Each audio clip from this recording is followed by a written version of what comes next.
Have you ever studied for hours, but nothing sticks? Meet Tom. Tom is a high school student who tries to be productive. Every night, he opens his textbooks and tells himself, "Okay, tonight I'll understand everything."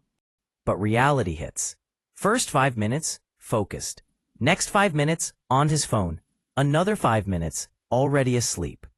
Then the next day, Tom feels overwhelmed because his lessons keep piling up and the only thing he memorized was the random TikTok song he didn't even like. But what if I tell you the problem isn't him, it's his study method? If you relate to Tom, you're not alone. Learning isn't about how long you study, but how you study. So now, let's dive into 6 simple techniques that can help you study faster and learn more effectively. Use the Pomodoro Technique. But what exactly is it? The Pomodoro Technique is a time management method where you study in focused intervals, usually 25 minutes, followed by a short break. Think of it as giving your brain a friendly sprint instead of forcing it to run a marathon. Our brains simply aren't designed to stay fully focused for long periods. After about 20 to 30 minutes, concentration naturally drops. Therefore, by studying in short sessions, you reset your focus before your energy drops too low. This makes learning feel lighter, less tiring, and actually more productive. Look at Tom, studying for 25 minutes, then take a break for 5 minutes. And after 4 rounds, he takes a longer 15 to 20-minute break. Just by doing this, he's surprised how he stopped procrastinating and his ability to focus longer. Number 2. Explain what you learn. This method is also called as the Feynman technique, a powerful way to check whether you truly understand something. So, how does it work?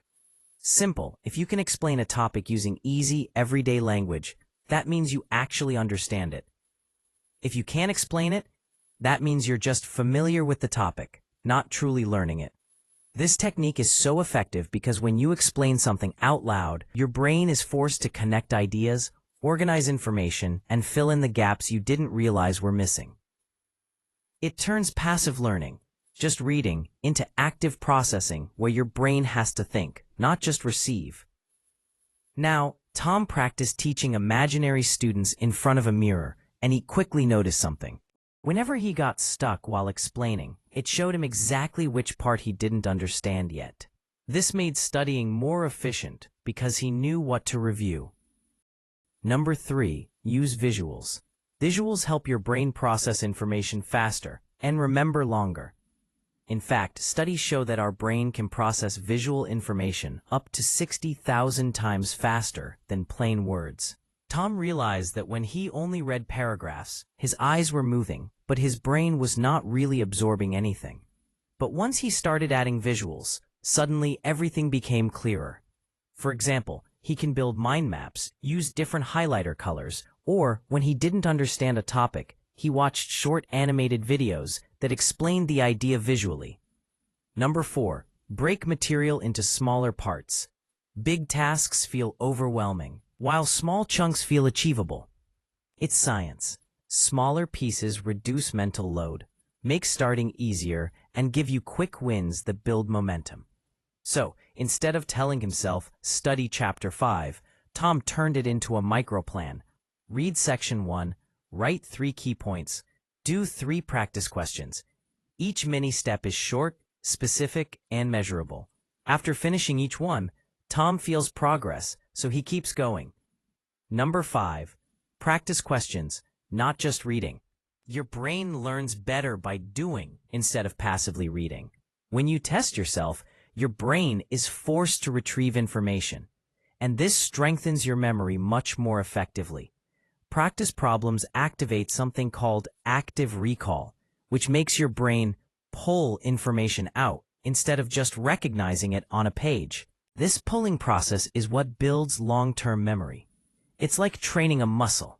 The more you use the knowledge, the stronger it becomes. Now, instead of rereading the chapter, Tom solved 10 math problems. He finished those quizzes and made flashcards and tested himself without looking at the answers. And some tips. After learning a topic, Do at least 5 practice questions right away. Number 6. Sleep well.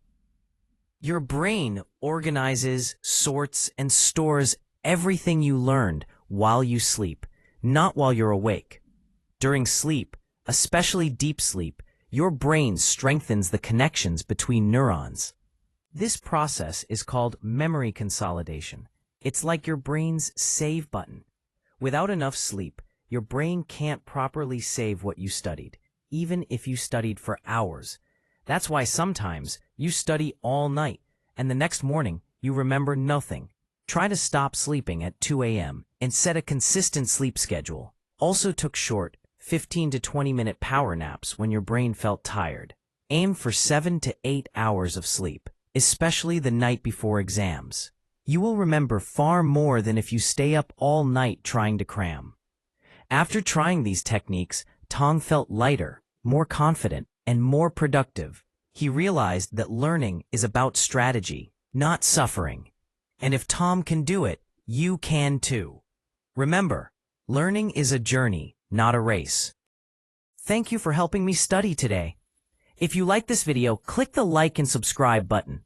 See you on the next video.